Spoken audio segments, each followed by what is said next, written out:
karena pen Ana sudah tidak sanggup menyanggah. Tapi sedangkan suami saya itu memaksa Ana untuk mempunyai banyak anak. Dan kemarin itu suami Ana sering berantem sama Ana karena Ana udah nggak bisa punya anak. Sempat kemarin ketahuan daftar ta'aruf ngaku duda anak 1. Dan saat Ana hamil dulu, Ana pernah ditalak. Dan beberapa kali juga mengatakan kata cerai. Tapi menurut beliau itu bukan talak. Dan kemarin beliau memaksa untuk berhubungan. Padahal keluarga Ana meminta untuk akad ulang. Tapi beliau tidak menuruti dan lebih memilih untuk berhubungan badan dengan Ana. Sampai sekarang Ana tidak datang bulan, sedangkan anak-anak masih kecil dan anak status kondisi anak dengan dokter disarankan untuk tidak mempunyai anak lagi karena berbahaya dengan pen tulang belakang anak. Karena anak sempat tidak jalan 1 tahun, penyakit anak banyak. Selain pasang pen, anak ada autoimun, ada bipolar. Kemarin sempat beliau juga tanya ke pengadilan agama kalau cerai itu nggak sampai 1,5 juta. Setelah itu Ana telepon saudara Ana.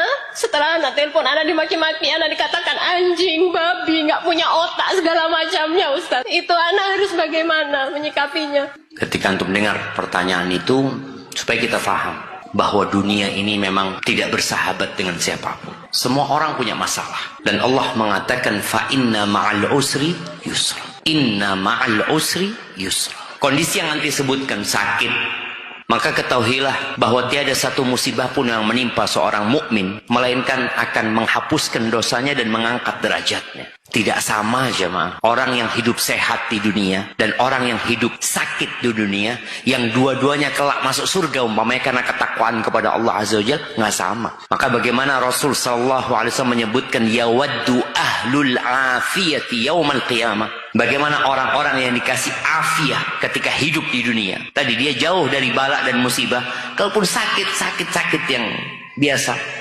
Ketika di hari kiamat dia melihat dibagikannya pahala kepada orang-orang yang susah hidupnya, yang penuh dengan bala dan cobaan.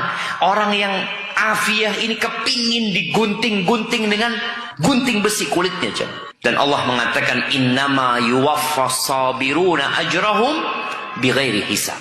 Orang-orang yang sabar itu akan dikasih balasan tanpa perhitungan dari Allah SWT. Tidak ditakar lagi. Sholat masih ditakar, tapi sabar enggak. Maka semoga anti bisa bersabar menghadapi musibah yang ada ini. Adapun berkaitan dengan hamil tadi, nasihat ana ketika anti mendapatkan saran dari seorang dokter. Tadi kita sebutkan memang yang bisa memberikan arahan itu dokter. Anti coba datang ke dokter yang lain.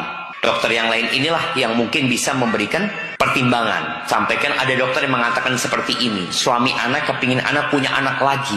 Karena bukan berkaitan dengan keinginan istri, tapi keinginan suami. Ini istri yang soleha sebenarnya. Ketika dia mengatakan, iya aku nggak apa-apa punya anak lagi, asalkan tidak membahayakan aku. Karena nanti ketika kita bicara hukum aborsi, ketika kehamilan itu membahayakan ibunya, bisa membuat ibunya mati, digugurkan itu anak. Walaupun sudah dititipkan ruh kepada anak itu.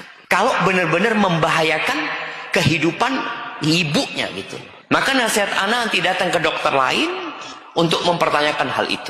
Kalau belum ditiupkan ruh, nanti ada hukum lain lagi. Artinya ketika memang datang ke dokter, enggak ini harus digugurkan karena ini membahayakan ibunya, ya nanti bisa diaborsi. Tapi itu adalah solusi terakhir. Kemudian berkaitan dengan suami yang suka berkata cerai. Memang kalau bicara cerai ini harus jelas ya, harus dengar dari kedua belah pihak. Karena ada suami yang sebenarnya tidak menceraikan istrinya, tapi suka mengancam cerai istri. Beda. Ketika seorang mengatakan nanti saya ceraikan engkau ya, nah itu belum jatuh cerai karena dia masih akan. Maka perlu mendengarkan dari pihak suami. Tapi kalau ternyata suami memang sudah menceraikan istri dengan sorry, yang istri tahu, suami mengatakan aku ceraikan kamu sudah aku cerai, berarti jatuh cerai. Ketika suami datang di masa iddah, maka posisinya istri ini masih istri suami itu. Ini kalau cerai 1-2 ya. Jadi kalau sang suami menghubungi istrinya berarti rujuk. Namun kalau sudah lewat masa iddah, itu yang membutuhkan nikah ulang. Kalau sudah lewat masa iddahnya 3 kali suci umpamanya, suami datang mau menghubungi, enggak, engkau sudah bukan suamiku. Kalau benar sudah jatuh talak tadi.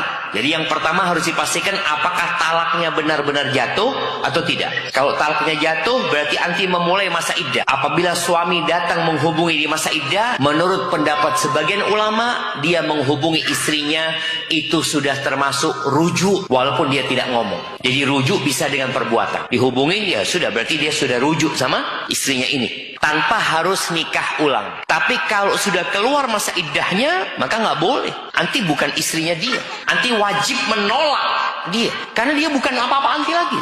Oke, bapaknya anak-anak, tapi bukan suami. Kalau engkau memang mau sama aku, silahkan kau lamar aku lagi kepada orang tua. Dilamar lagi, boleh jadi diterima atau ditolak. Makanya juga harus difahami oleh para wanita ya.